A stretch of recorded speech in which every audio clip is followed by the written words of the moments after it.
বসুন্ধরা গ্রুপের পরিচালক সাব্বির হত্যা মামলার আসামি সাফিয়াত সোবাহান আনভীরকে দায় মুক্তি দেওয়ার উদ্দেশ্যে ২১ কোটি টাকা ঘুষ গ্রহণের মামলায় বিএনপির ভারপ্রাপ্ত চেয়ারম্যান তারেক রহমান ও লুৎফুজ্জামান বাবর সহ ৮ আসামিকে খালাস দিয়েছে আদালত।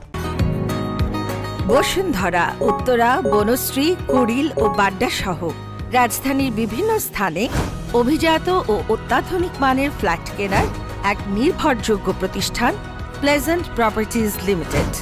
তাই আপনার স্বপ্নের আবাসনের জন্য আজই যোগাযোগ করুন।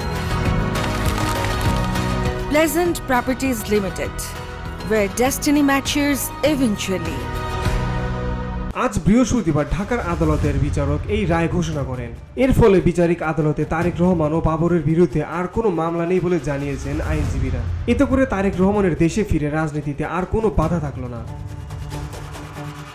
Beauty Bangla news desk.